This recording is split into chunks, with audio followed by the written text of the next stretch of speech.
Well, good evening, and welcome to Center for Spiritual Living's Wednesday evening experience. I'm Reverend Laura, and it's my pleasure to be back here again with you this week. For the month of October, we're looking at the idea of life and the eternality of our existence from a point of view of not our physical body, but from the point of view of our consciousness or our soul. And so for this week, we are looking at how we can use some of the sacred texts that have been written over the ages to help us enhance the quality of our lives. Reading sacred text has been a timeless practice with the potential to deeply enrich and enhance our lives. From books like the Quran to the Bible, from the Bhagavad Gita to the Tao Te Ching, these sacred texts offer profound insight that can positively impact our spiritual, mental, and emotional well-being.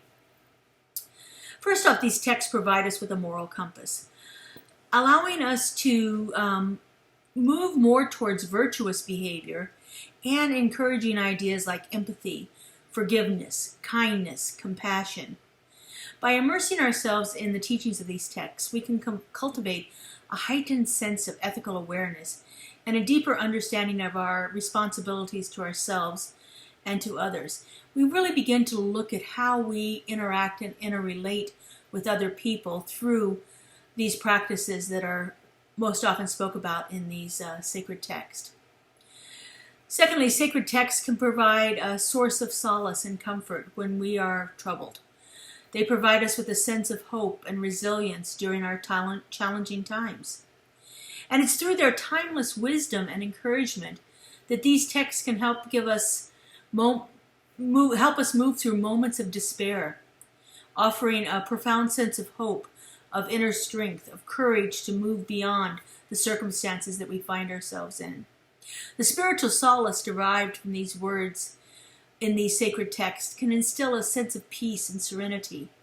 They often enable us to find equilibrium or balance within our inevitable turbulence and challenging situations we often find ourselves in. Furthermore, reading sacred text promotes intellectual stimulation and introspection. It encourages individuals to ponder the complexities of existence and the mysteries of the universe. They speak of things that are beyond our physical understanding in a way that cultivates the sacred within us. They provoke critical thinking and contemplation. They actually prompt us to question our beliefs and our understanding of how the world works. All of this intellectual engagement fosters a deeper connection to our own inner selves and encourages a lifelong pursuit of knowledge and wisdom and understanding that is beyond the boundaries of our limited human experience here. These sacred texts help us seek out the mystical when we feel like we're caught in the mundane. Sacred texts often contain practical guidance for leading a balanced and meaningful life. They provide us lessons on humility and gratitude. They teach us how to become self-disciplined and more aware of our interactions with other people and what's going on within ourselves. These texts often provide practical advice that can be applied in a variety of daily living situations. And by integrating these teachings from sacred texts into our lives, we can begin to strive for a more harmonious and a more purpose-driven existence. And all of that, of course, just fosters more personal growth and development, which really, we are here to evolve in this world. We are here to move beyond the way that we were when we arrived in this plane of existence, to allow our souls to evolve into that higher level thinking. And finally, sacred texts have the power to unite communities and foster a sense of collective identity and belonging, especially when we're studying with people who have a belief system that is similar to ours. By sharing and discussing the insights and the values derived from these texts, we can build strong, supportive communities that are grounded in these shared principles and beliefs. This communal engagement fosters that sense of solidarity, and it encourages individuals to work together for the betterment of society and the promotion of universal harmony and peace. So these sacred texts, we know that these sacred texts were probably divinely guided, but every single one of them is written by the hand of a human being. And so when we put too much emphasis into the literal translation of the words, that can be problematic in our life, as well as being thought-provoking. And so it's always a matter of using critical thinking skills and begin to ask ourselves, what does this mean in my life today? What does this mean in the context of my world right now? If we try to apply what we've read in a text that is sacred to us to what is happening in another part of the world, then that's where we get into the problems, where we try to impose our belief system onto someone else by thinking that the sacred text that we're reading is the only one out there, the only one that has the valid ideas in it. I love reading the different sacred texts and looking for what our founder Ernest Holmes called those golden threads of truth, the things that are woven between each of the major religions, each of the different texts that we read, from things that were written 1,000 years ago, 2,000 years ago, 3,000 years ago, into things that were written 3 days ago, and finding those golden threads of truth and bringing that all together and asking myself, what does that mean in my life today? So one of my favorite classes to teach is a class called Meditation is More Than You Think. And in there I share about 40 different types of meditation. One of the meditations that I share in this class is called Passages Meditation. And it's a method that was developed by a Hindu man named Eknath Easwaran. And he's written many books out there. His translation of the Bhagavad Gita is one of the best known translations of it that has come about. And so he has developed this method of meditation here. And this is what he says about it. He says, the method of meditation presented here can be followed equally well in any religion or in none. I think that the real secret of its appeal is that, and it belongs to no movement. It asks for no change of beliefs. It simply allows you to take the beliefs you respond to and gradually, gracefully make them part of your character and your life. And so the secret to this meditation is very simple. It's quite a simple idea, but it's a profound one. You become what you meditate on. When you use an inspirational passage every day in meditation, you are driving those words deep into your consciousness. And eventually they become part of your personality, which means you will find constant expression in what you do, say, and think. These passages become alive inside of you. And so in Passages Meditation, you just choose a spiritual text or a passage. It doesn't matter what faith tradition it is. It matters that it resonates with you. Find one that embodies your highest ideas.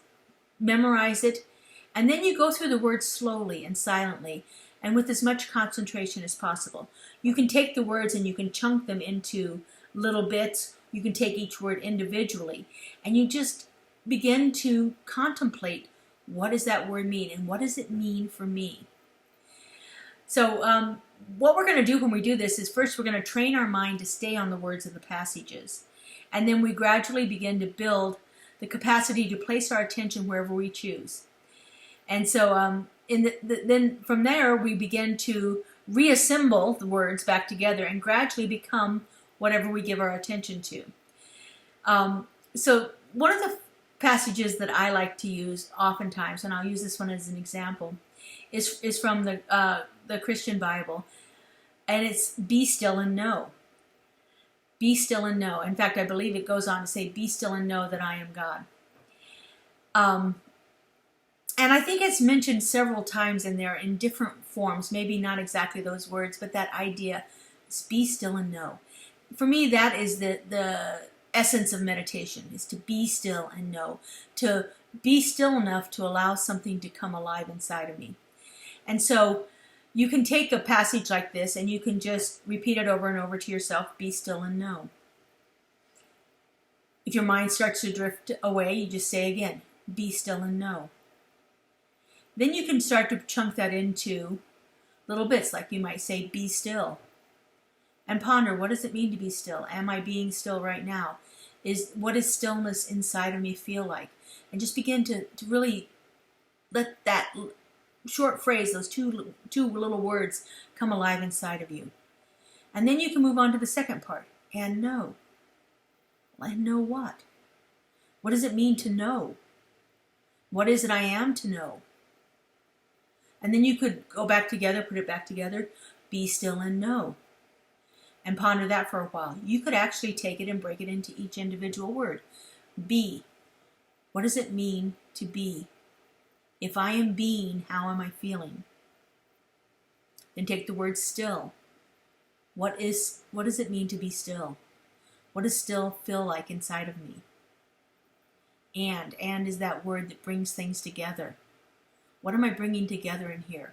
I'm bringing together the stillness, and I'm bringing together some sense of something that is beyond what I understand right now. And then you can take the word know. What does it mean to know? What am I knowing? What am I here to know? What do I want to know? And begin to work with it that way, to where you begin to bring that alive inside of you. So Eknath, boy, that's a tough name. Eknathaswaran has some instructions for doing this. That was my way of kind of summarizing it. But he says this. He says, choose a time of meditation where you can sit for half an hour. Early morning is best before the activities begin for the day, but whatever works in your schedule. Select a place that is cool, clean, and quiet. I like that. If you start to get hot and things feel stuffy, then your mind gets distracted, and it moves towards that, and it's hard to stay focused. Having something that's cluttered. Some people, I happen to work pretty well with clutter around me, but oftentimes people find that clutter is just noise and visual representation of noise, and so it's hard to get to that place where you can meditate with it around there. He says sit back with your head sit with your head and back erect. Sit back but don't lay back. I like to sit straight up. I want to often I sit in a chair like this one right here, or I have a straight back chair that has a footstool with it that I use that oftentimes. And I let my shoulders drop. My arms are supported by my lap or the armrest of the chair, but it allows my body to be erect where the breath is moving fully through me, my head isn't drooping, so I'm not cutting off my air supply. I don't have a tendency to fall asleep when I'm sitting up erect, but I'm not stiff. I don't have tension, like I'm going to be absolutely at attention there. I'm relaxed, but I'm erect. You need to memorize the passage generally before you begin to do it, because if you find yourself reading the passage, then you're engaging in a different mental activity altogether, and it's hard to get into that state of meditation if you're actually reading something. So, find a passage like the one I just gave as an example. Be still and know is a very simple one.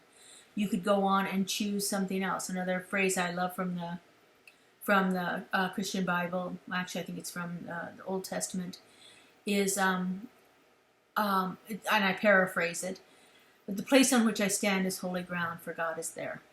And so, using something like that, what does that mean? And I take that into that meditation.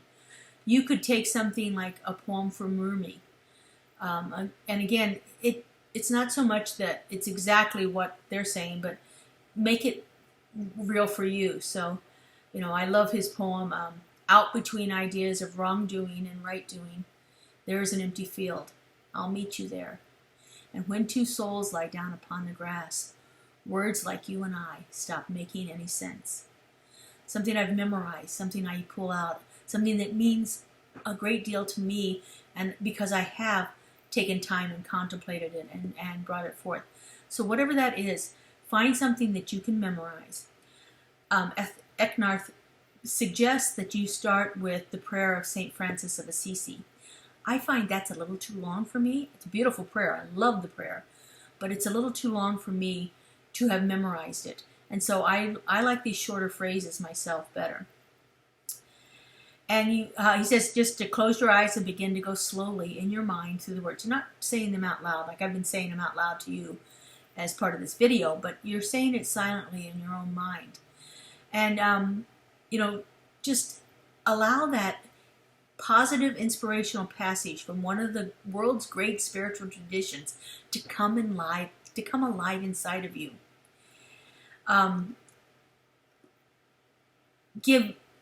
Give your attention to the meaning of the words, but without getting lost in it, without getting lost in trying to figure out, what's the etymology of the word still, so I start to think back of the roots of it and where did it come from and, all of that stuff. Then I'm in a mental activity. I am not taking it into my consciousness. I'm ruminating on it in my mind, and that's a whole different thing. It's certainly not meditation. But just give your attention to them without getting lost in the words. And when distractions do come, and they will, then just begin to bring yourself back to the words. Bring yourself back to whatever it is you're working on for that particular one. So when you reach the end of the passage, you may want to use it again and again and again until you have reached the amount of time that you want to do. If you have a short one like I did, Be Still and Know is a very short passage. For me to meditate on that for 30 minutes or longer, I would have to just keep doing it, and I might feel like I'm in a rut. So, let the meditation be what it needs to be, but if you're wanting it to go really long, you might want to choose a longer passage. And it's really important that you meditate on this for a period of time. I love the work of Joel Goldsmith, and he says that he would take a passage like that, like Be Still and Know, and use it for a year, meditating on that every single day, multiple times a day even, to where it begins to come alive inside of him. And so, like I said, find something that works for you. It can be any sacred text. It can be any poetry is beautiful for it, especially some of the wonderful poetry of the mystics that's out there. Find something that really works for you and allow it to come alive inside of you. It will enhance your life and can often change your life in dramatic ways. As I said, for me, it's been a really powerful practice to do this and to allow these things to come alive. And there's just beautiful work out there. I can find something everywhere I look that is a beautiful message that you can tell, even if it's not in a spiritual text, you can tell that it has come from Spirit. It has been divinely guided and brought to us. Some of the poets that are out there that weren't necessarily religious people have written things that are just so inspired that we know that it can only be that way. Some of the modern poets, Amanda Gorman. I love David Whyte's poetry. Just different things that are out there that will really take you to that place. So find those passages. Find those things that speak to you. Find a way that you can take it into your soul and allow it to become alive inside of you. It really will enhance your life and change the way that you think about things in the world. So, next week we'll be back again. We still have one more week on enhancing our lives, and so we'll be back again with you that week. And hopefully hopefully in November, we will be meeting in person at our new center on East Russell Road here in Las Vegas. So I will keep you posted on that. We're getting closer every time I go to the building. It's more work has been done, and it just looks more like it's ready for us to be in it. But we're still waiting for some permits and certificates and things like that have to come through. And there's still a little bit more work that the contractors are doing on it. But we're really getting close. It's almost at that point where you can taste it. So excited for that. So I hope you find something every day here on our YouTube channel. We have wonderful meditations on, I believe, Tuesdays and Saturdays. We have Keeping It Real, which is me on Thursday mornings talking about real life practical ways that we can take some of these ideas into our lives and bring about a change in there. Mondays we have just a brief part of my messages from a previous Sunday. And Fridays, I think we have our spiritual soundscape. So every week, every day of the week, we have something available for you on our YouTube channel. So check it out. It's CSLGLV Media on YouTube. So hope you enjoy that, and we will see you back here again next week. Bye-bye, everyone.